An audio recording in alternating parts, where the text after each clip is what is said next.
In the early hours of April 7, 2025, a brief yet powerful statement from the White House sent shockwaves through global markets. The President of the United States had officially signed an executive order increasing import tariffs on a wide range of strategic goods from key countries. From Asia to Europe, from superpowers to developing nations, the world was stunned. Within hours, the US dollar strengthened rapidly, stock markets fluctuated wildly, and commodity prices soared. The tariff storm had officially begun, and its epicenter was in the heart of the United States. The President declared that this decision was a historic turning point to protect American industry and reclaim global dominance. However, for the rest of the world, this was a devastating blow that severely disrupted global supply chains, escalated inflation in numerous economies, and brought the very real threat of a trade war to the forefront. Global economic analysts called this the largest reshaping of the world trade order since World War II.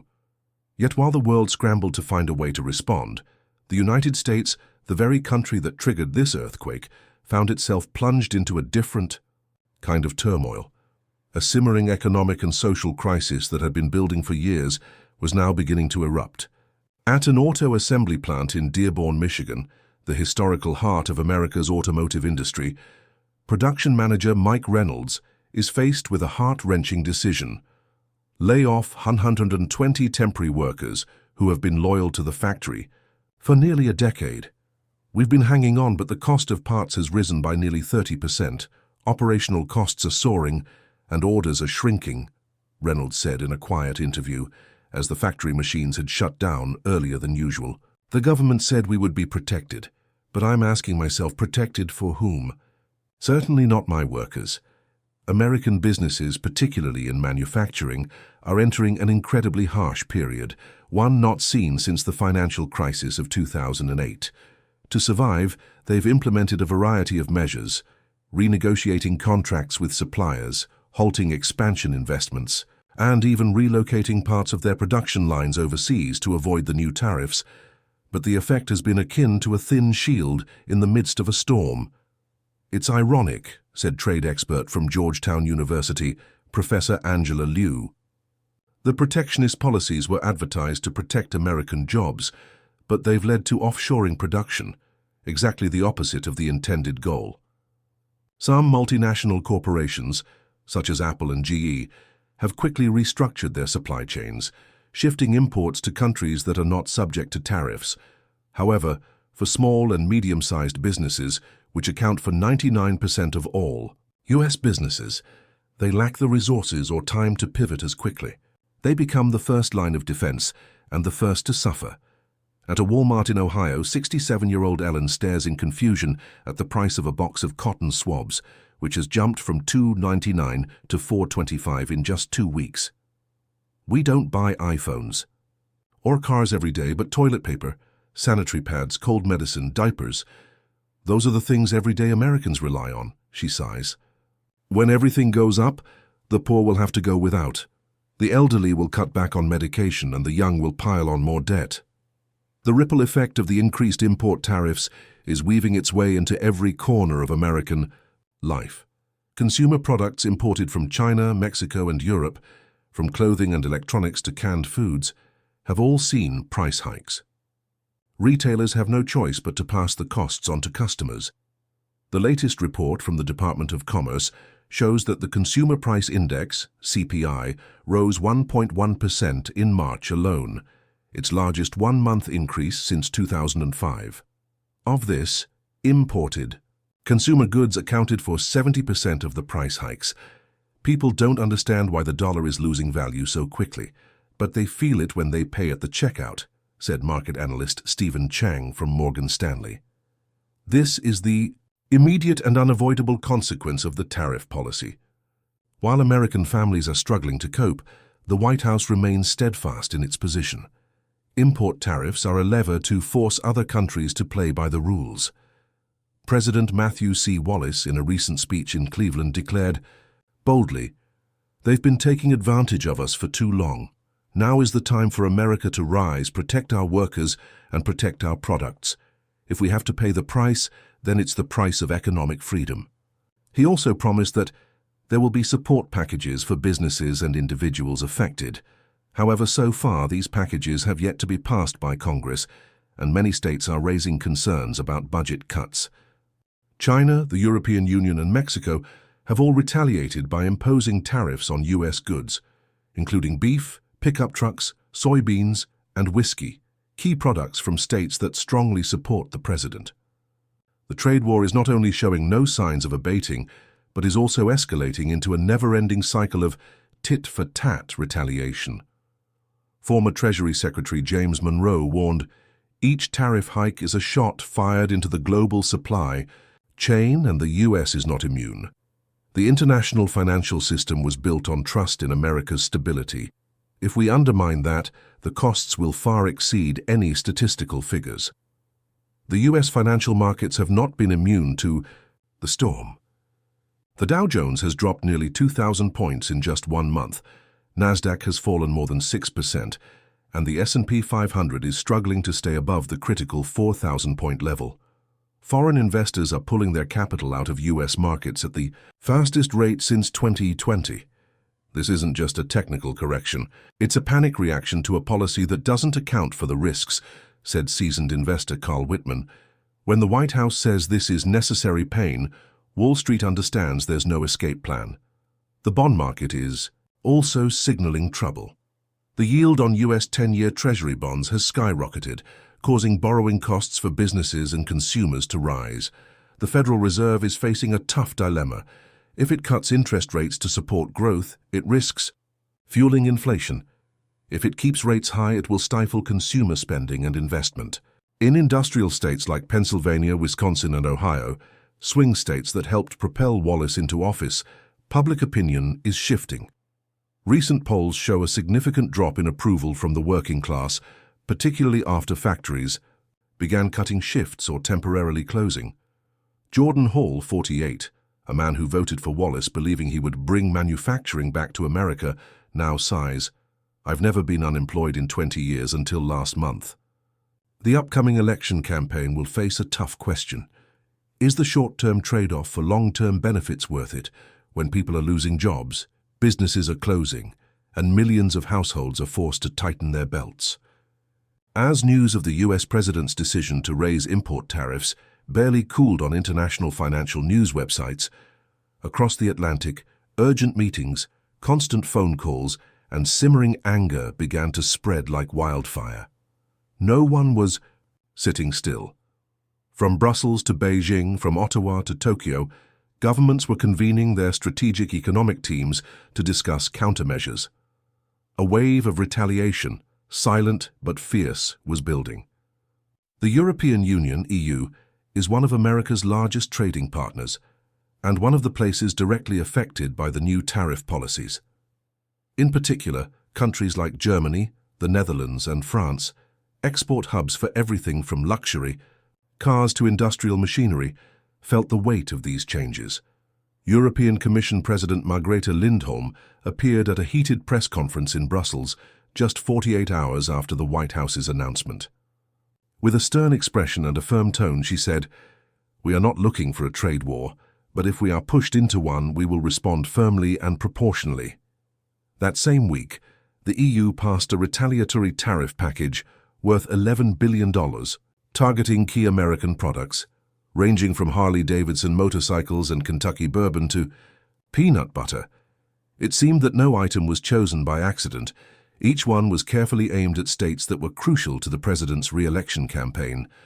While the EU's response was politically calculated, China's reaction was driven by long-term strategic thinking.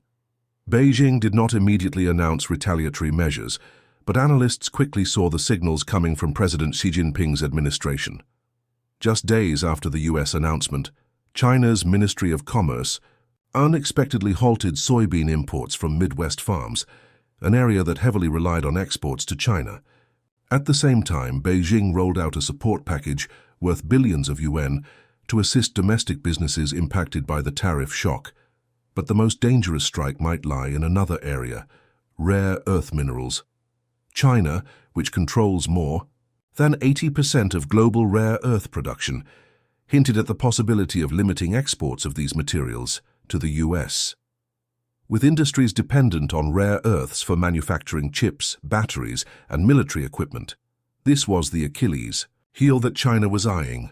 No one expected that America's closest neighbors, Canada and Mexico, would be affected by the new tariffs as well. In the wake of the USMCA, United States-Mexico-Canada Agreement, Washington's unilateral tariff hike was seen as a betrayal. Canadian Prime Minister Elise Tremblay did not hide her disappointment in a speech to Parliament. The people of Canada have stood by the US through its most difficult times, from wars to financial crises, but trust cannot endure when loyalty is disregarded. Canada imposed tariffs on US steel, lumber, and several agricultural products. Meanwhile, Mexico halted negotiations on certain bilateral agreements and quietly bolstered ties with South American partners like Brazil and Argentina, a move that sent a shiver through Washington. While governments were battling with tariffs, financial markets began to react as well. The Dow Jones dropped over 900 points in just 1 week. The US dollar slightly weakened against the international basket of currencies. US government bonds suddenly became a safe haven for risk-averse investors. Global manufacturers, particularly tech companies with cross-border supply chains, began issuing profit warnings. Apple, Tesla, and even Boeing, icons of American economic power, saw their stock prices plummet. An insider source from Wall Street revealed, "We are looking into the possibility of supply chain evacuation." Factories might have to relocate out of the US if the situation escalates further. Not just individual countries, but global economic organizations like the World Trade Organization, WTO, the International Monetary Fund, IMF, and the World Bank also weighed in. In a rare statement, IMF Managing Director Emmanuel Vargas warned a comprehensive tariff war could cause global GDP to shrink by 1.5% within 18 months. This is no longer a prediction, it's a nightmare that is rapidly approaching. The WTO received numerous complaints from countries accusing the US of violating fair trade principles. An investigation was launched, and the possibility of the US facing sanctions under WTO rules no longer seemed far-fetched. Less than a month after the tariff decision, the US had awakened a monster, a full-scale trade war where every strike could trigger a chain reaction. Retaliation measures were not merely a trade calculation, they were part of a broader system of power alliances and agreements built over decades. Each international blow seemed like a slap in the face of the US, shaking confidence in Washington's role as the global economic leader. And the American people, from farmers to business owners, were beginning to feel the heat rising from a game they never had a say in. As the international retaliations began to seep into the US economy like poison, slowly spreading to every cell, the true anger erupted within the country itself, once advertised as the stronghold of economic patriotism. This time, however, the outrage did not come from foreign nations. It came from the Americans, the farmers, factory workers, small business owners, and even the senators who had once supported the president. The bitter medicine began to take effect, and no one wanted to swallow it. In states like Iowa, Nebraska, and Kansas, once solid red strongholds that supported the president, farmers were the first to feel the impact. Soybean exports to China plummeted by 80%, and the silos were full. Domestic market prices free fell. Several family farms that had been operating for generations began to go bankrupt. On CNN, a farmer named Jake Matheson, his hands still caked in dirt, appeared on camera, tears in his eyes. We supported him because he promised to make America great again. But now we can't sell our crops. We can't pay off our season loans. My family is about to lose the farm. The government rolled out a $14 billion emergency farm relief package, but many saw it as merely temporary pain relief. They didn't need subsidies. They needed a market to sell their goods. And that market was being locked down by the government's tariff policies. It wasn't just farmers. Manufacturing corporations, especially those that depended on imported components, also started falling into the spiral. In Ohio, Steel Corps, a machinery manufacturer, had to suspend operations because it couldn't import materials from Germany. The company's CEO, Julia Kohler, stated bluntly on local radio, "We can't operate in an environment where the government is constantly changing the rules. This isn't Make America Great Again. This is a chaotic mess." Numerous tech companies were also severely impacted. Apple, which relied on China for its supply chain, saw its stock prices plummet.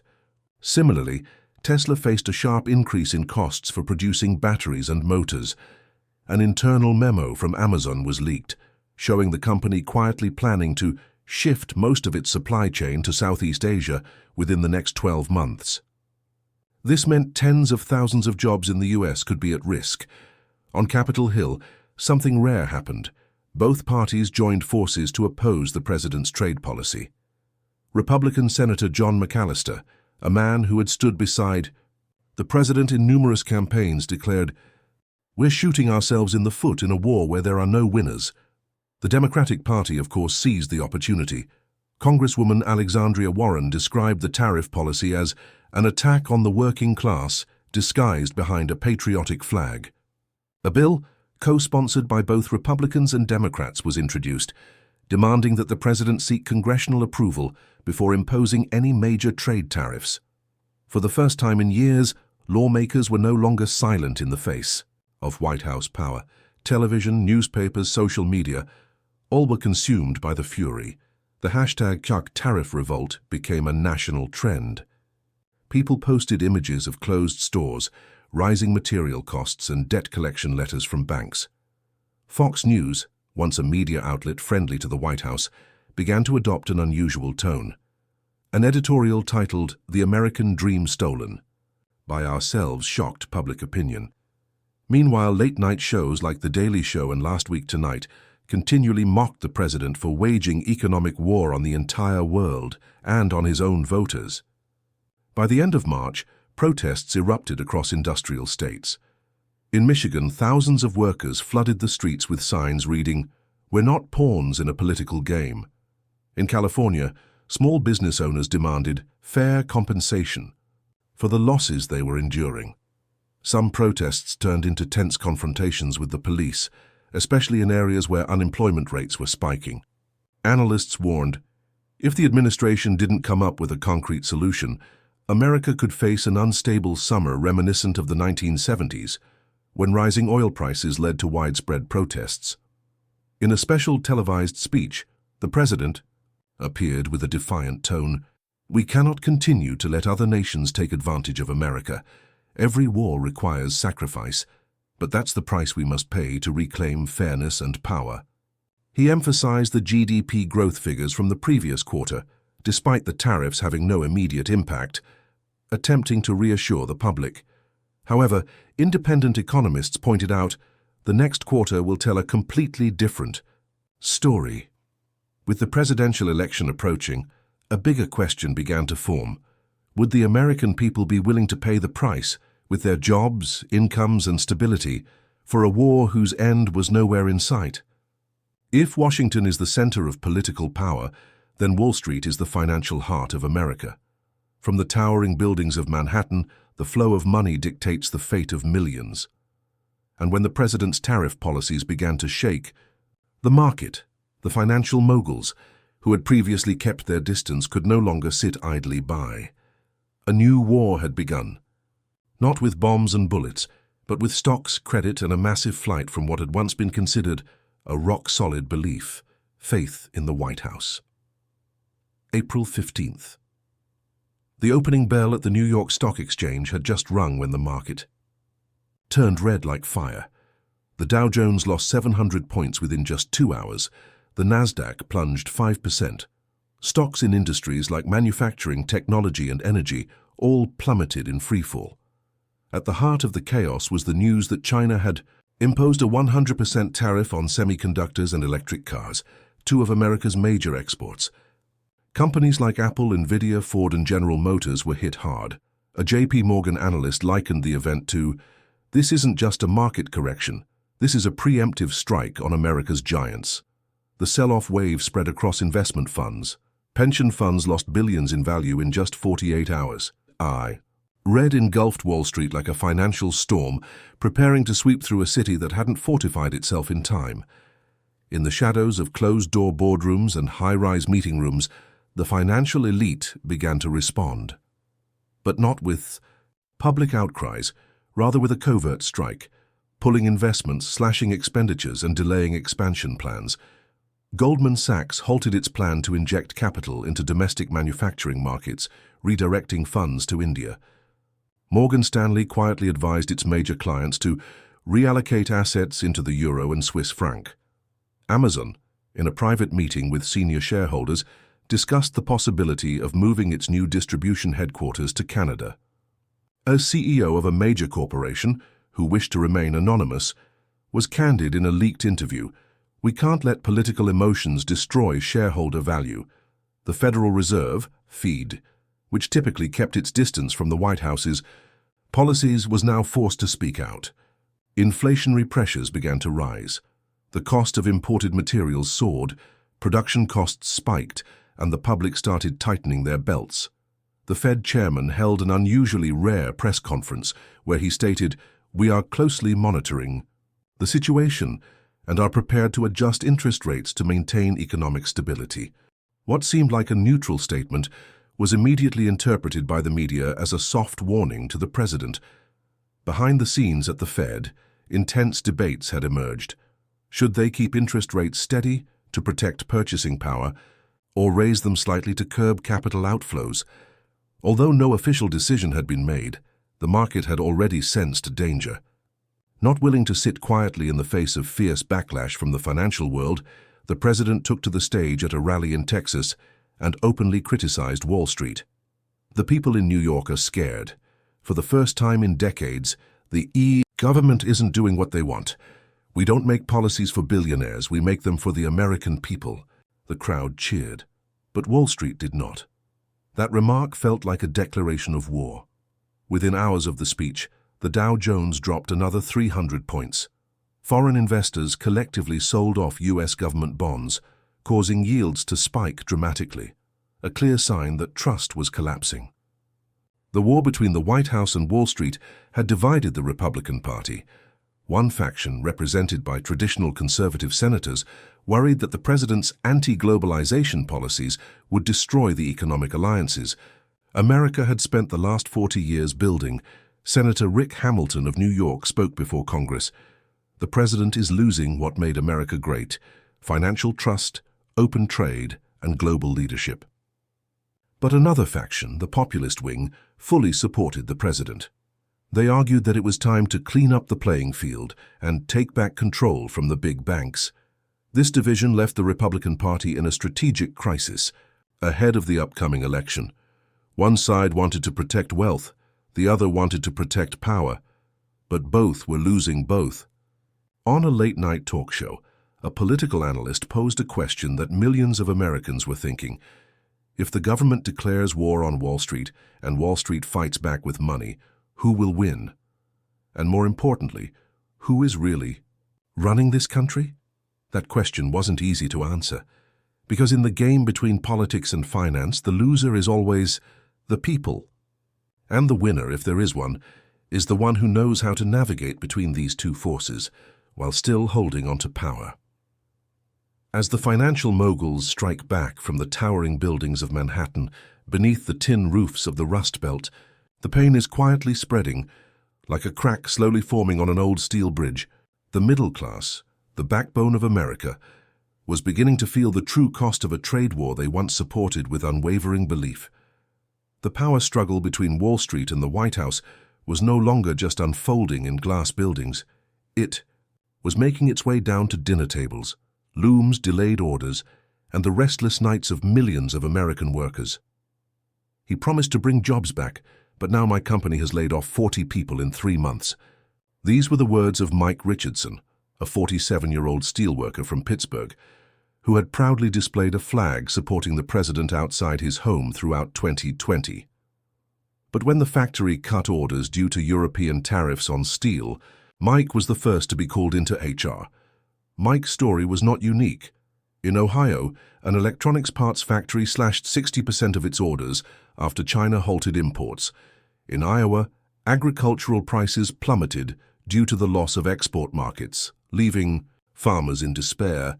They told us we had to sacrifice for America. But where is America when I have to mortgage my fields to pay off debts? Surveys showed the president's approval rating in key industrial states had dropped from 54% to 41% in just 2 months. This was a dangerous sign with the midterm elections approaching. In the suburbs of Phoenix, Arizona, supermarket worker Lisa noticed fewer customers during her evening shifts. Products that once sold out quickly like beef, cheese, and butter had now become luxury items. People are switching to instant noodles, canned goods. They're counting every penny. An elderly customer cried yesterday because she was short 2 Italos to buy milk for her grandchild. The situation wasn't much different in rural areas.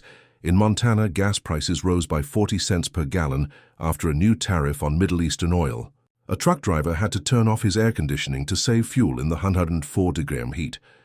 On social media, groups shared tips on how to save money, hunt for discounts, and even how to grow vegetables at home. People had lost faith in the promise to rebuild America. They only had each other left. Faced with pressure from local voters, a growing number of mayors and governors, even from the Republican Party, began to publicly criticize the White House's tariff policies. In Michigan, Governor Susan Waller, who had once been a loyal C supporter, declared, "We can't sacrifice tens of thousands of jobs for a gamble with no end in sight." She called for a special corridor to exempt key industries in the state from tariffs.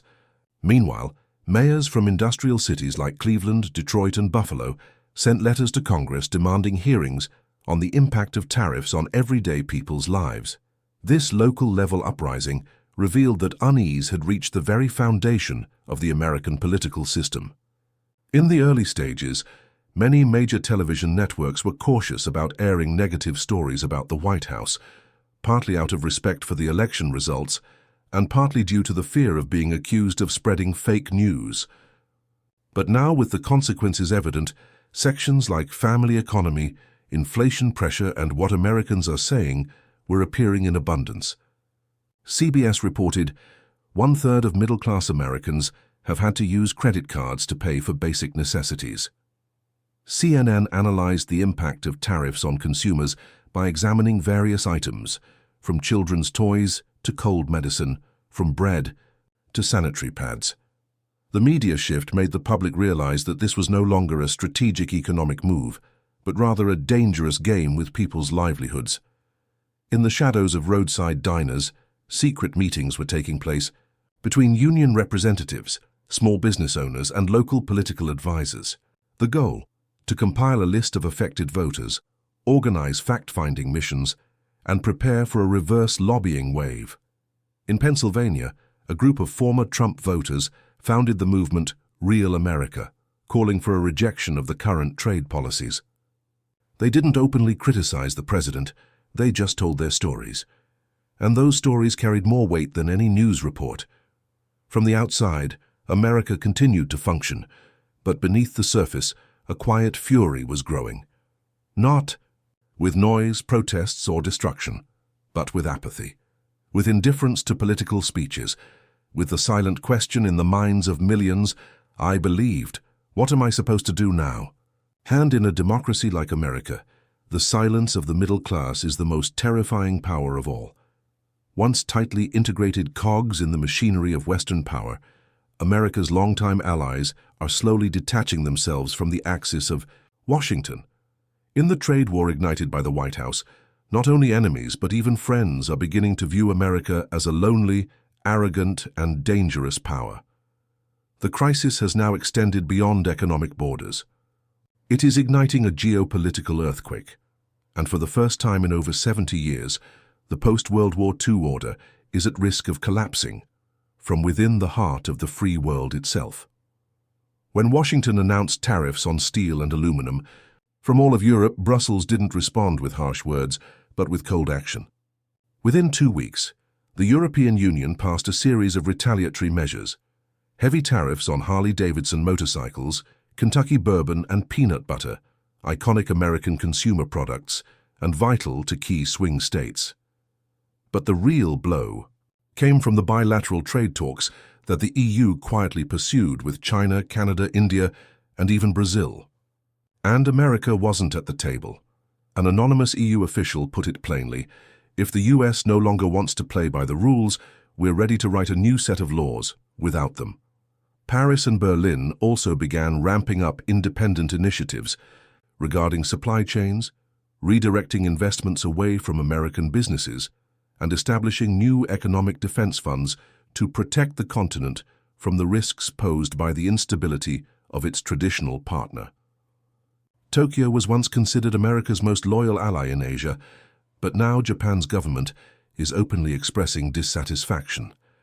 When Washington unilaterally pulled out of the Trans-Pacific Partnership, TPP, and imposed tariffs on Japanese, CAR's Prime Minister Shinzo Abe responded with a stunning speech in Osaka. "We cannot build the future on the whims of a lone superpower." Immediately after, Japan signed a new trade agreement with the EU, a soft pivot away from American influence. Japan's Ministry of Defense also began enhancing cooperation with Australia and India, without Washington's involvement. At international summits, Tokyo began to avoid phrases like solid alliance when referring to the USA, sad but clear signal. Loyalty can't be one-sided. Even Canada, America's closest friend and neighbor, could no longer withstand the tightening grip of Washington.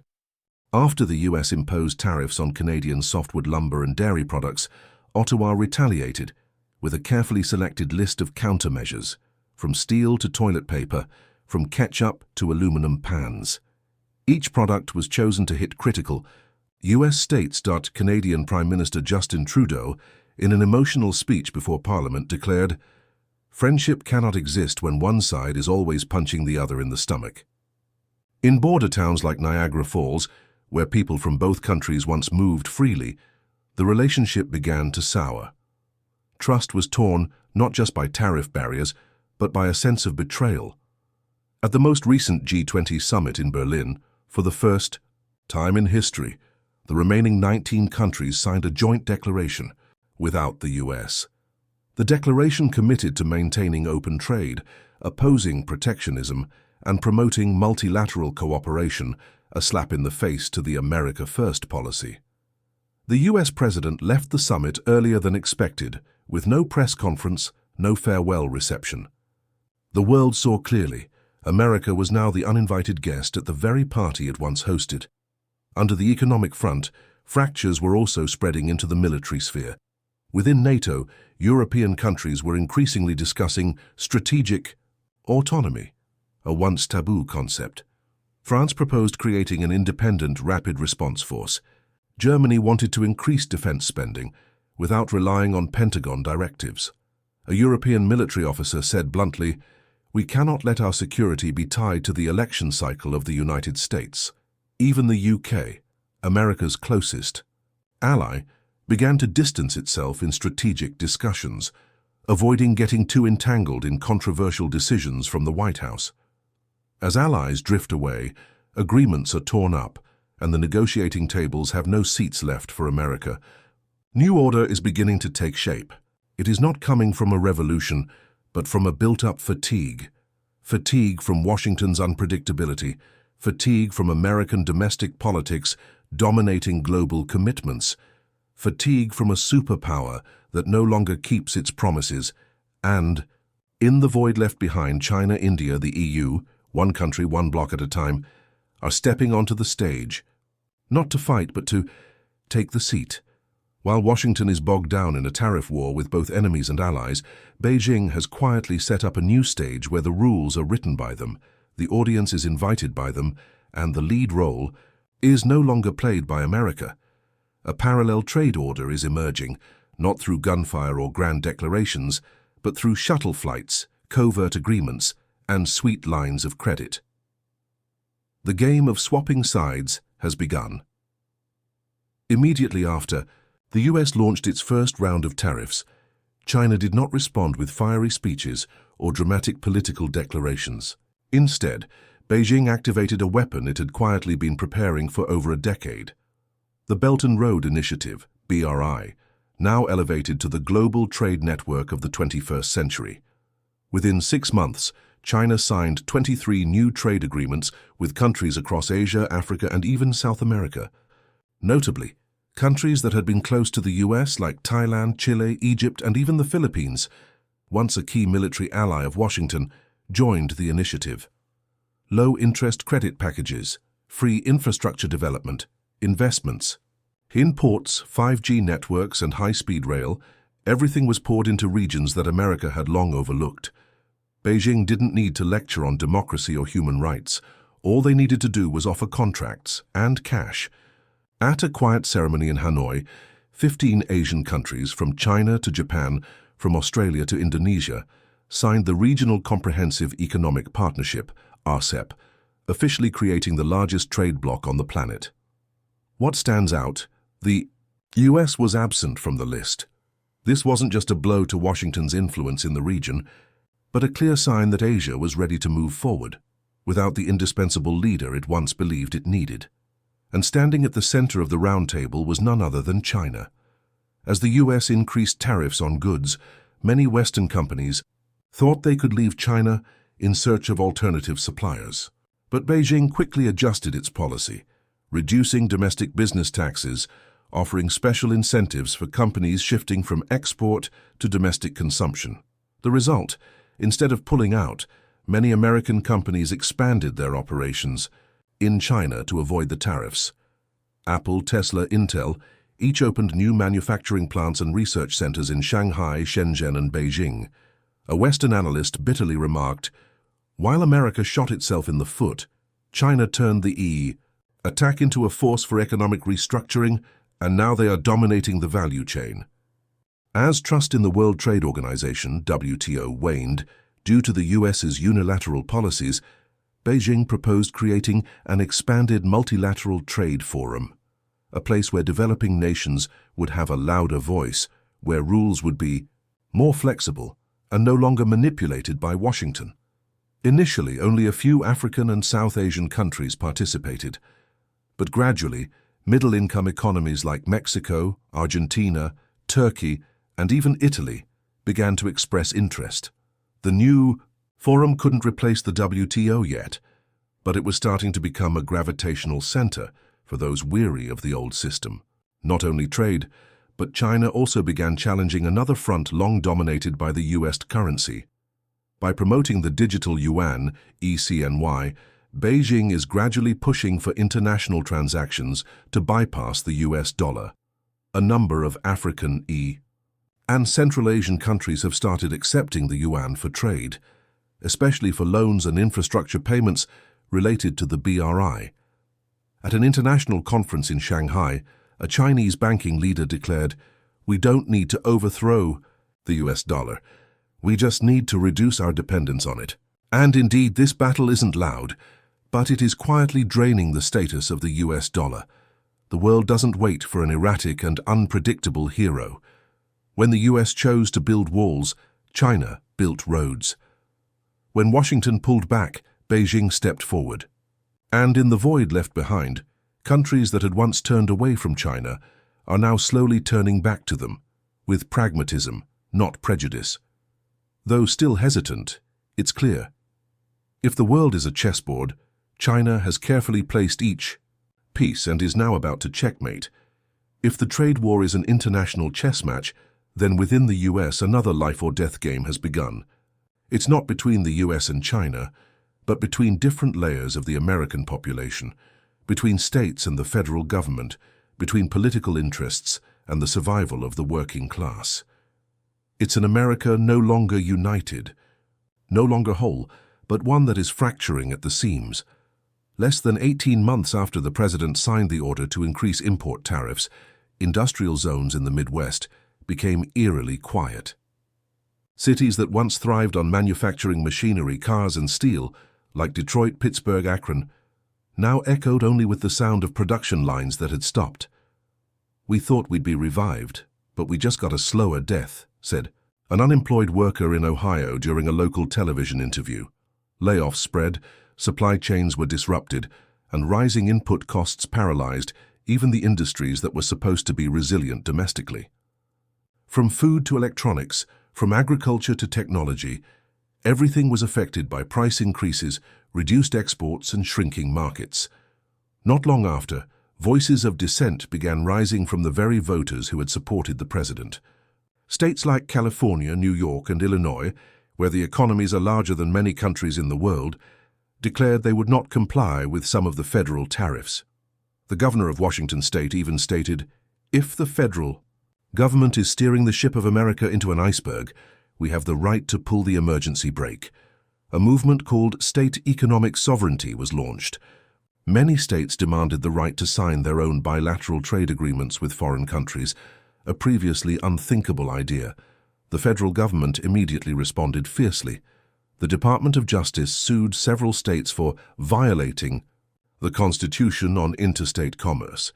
But while the legal battles continued, reality had already surpassed the boundaries of the law. Canadian, European, and even Chinese business delegations were quietly working with state governments, bypassing Washington altogether.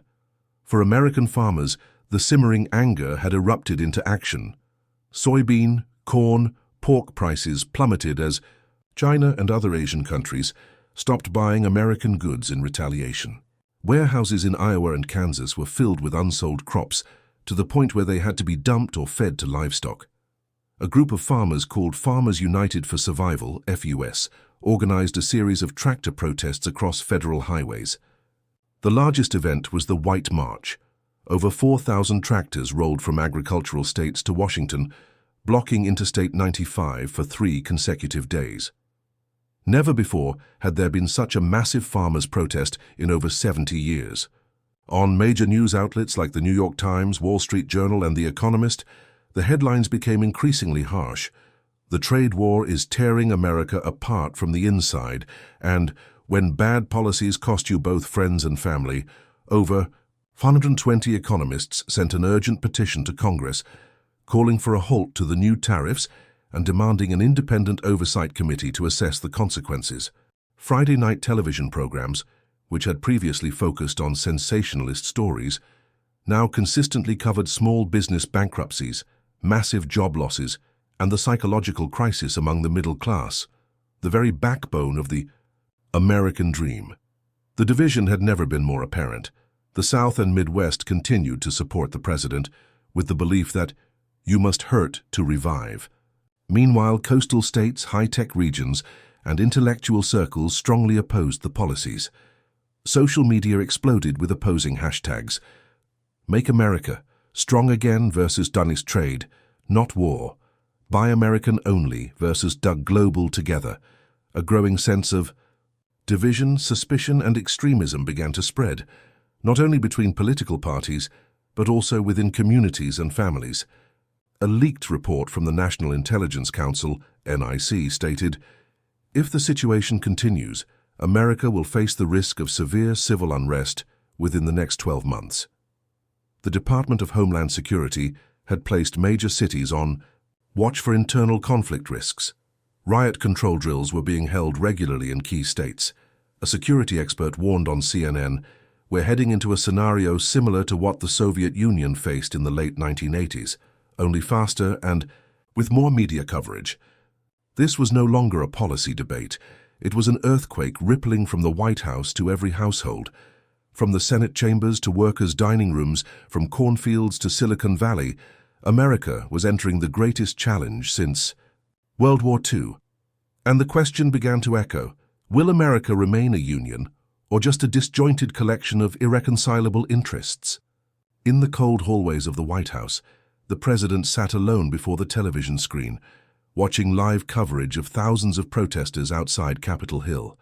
Signs were raised high, "Cancel the tariffs now." No one survives in an isolated America. "We voted for you, don't make us regret it." Never before in his term, and perhaps in modern history, had America been so tense, stretched to its breaking point. The crisis was no longer just economic. It had become a constitutional crisis.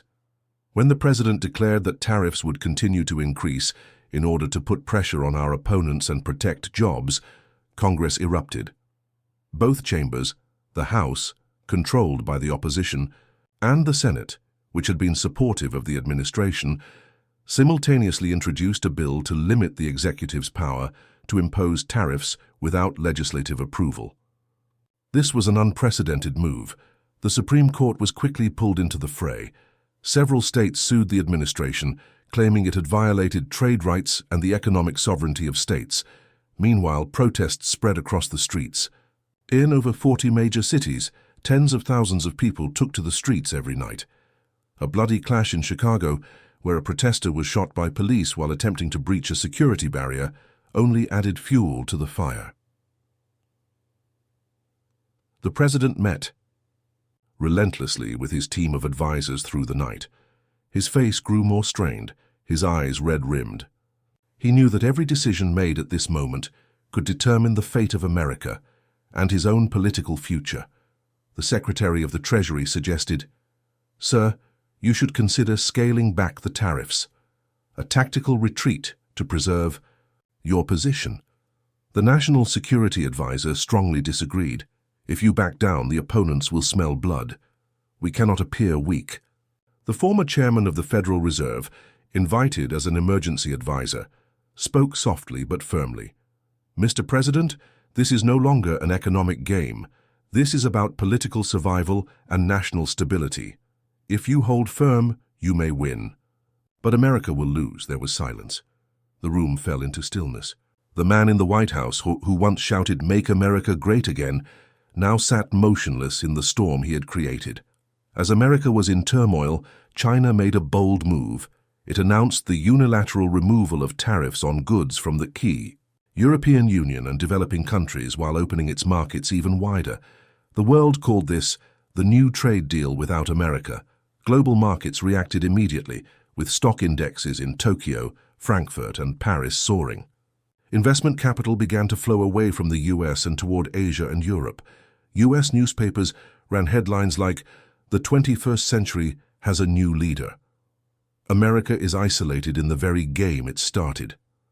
This was a shock not only to the economy, but to national pride itself. Inside the ruling party, the divide grew even sharper. A group of conservative lawmakers urged the president to stand firm, but the more moderate group, led by a veteran senator from Texas, issued an ultimatum: "Either you concede or we will begin impeachment proceedings." For the first time since the crisis began, the White House was truly shaken. Discussions about the possibility of the president temporarily transferring power to the vice president were placed on the table. This would be an honorable ceasefire move, but he refused, strong, unyielding, hard as stone. "I didn't start this war to run away before it's over. Either we win together or I'm the last one off the ship." On July 4th, America's Independence Day, the president stepped onto the White House balcony, facing tens of thousands of people and millions watching on global television. Wearing a charcoal suit, his hair grayer than ever, he spoke. "I know many of you are disappointed. I hear your anger, your fear, and your sense of betrayal. But I also see an America struggling to redefine itself. I'm not perfect. My decisions may be controversial, but I didn't do this for power. I did it for the long-term future of a nation that has been asleep too long in the dream of globalization. Today I announce we will temporarily halt new tariffs and begin renegotiating with our international partners from a position of strength. But we will also rebuild America from within, investing in manufacturing infrastructure and technology, not because we are a superpower, but because we deserve to be a model again." After the speech, Wall Street experienced a slight recovery. International alliances paused their retaliatory actions. Protests began to ease. Congress unanimously passed the National Economic Restructuring Act, paving the way for unprecedented domestic investments. The president held on to his seat. But he knew. The trade war had left scars that could never be erased. 1 year after the historic July 4th speech, America had changed. The angry crowds of protesters no longer flooded the streets, and the barrage of attacking tweets that bombarded the markets each morning had ceased. But deep within America, and across the world, one question still hung in the air like an unsheathed sword. Is this a resurrection or the beginning of the permanent collapse of an empire? The temporary halt of tariffs, combined with a massive investment package passed by Congress, allowed the U.S. economy to temporarily avoid a technical recession. Some domestic manufacturing sectors showed signs of recovery, particularly steel, automobiles, and semiconductors. Unemployment dropped slightly, and the dollar remained stable. But the picture was not all rosy. Inflation remained high. Consumer prices, especially on imported goods, didn't decrease as expected because global supply chains had not fully recovered. Multinational companies, once viewing the US as a consumer paradise, had now shifted their focus to Asia and South America. Growth had become increasingly polarized. Industrial states like Michigan and Ohio gained jobs, while financial and tech hubs like California and New York stagnated as capital fled. A two-tiered America was emerging, not north and south, but self-sufficient inland versus globalized coastal regions. China, following its bold diplomatic and economic maneuver, officially launched the Expanded Global Trade Organization, GTO, a new economic bloc of 67 nations, including Germany, France, India, and most African countries. The GTO quickly became the world's largest hub for trade, technology, and investment, and the US was not a part of it. International corporations began setting up their headquarters in Shanghai and Berlin instead of Silicon Valley. Unicorn startups chose to list on exchanges in Tokyo or Frankfurt rather than Nasdaq. The digital yuan and the digital euro slowly became the primary currencies for global trade. A French analyst wrote, "America was once the heart of the global economy. Now it's like a lung, still alive, but no longer the center of circulation." In the aftermath of the political earthquake, Americans were more divided than ever. One segment revered the America First policy as a new form of faith. They believed the US needed to sever all dependence on foreign countries, producing, consuming, and defending on its own.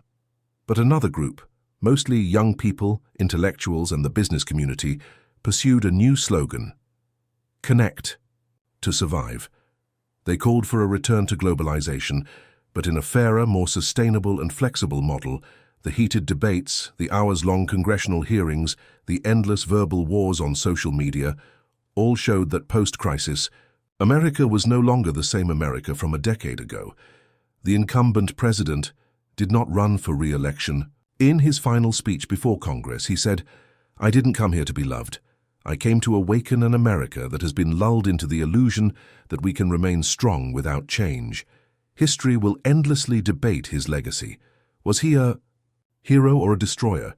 A gambler who risked the nation's fate, or a strategist who dared to cut away a long-standing tumor?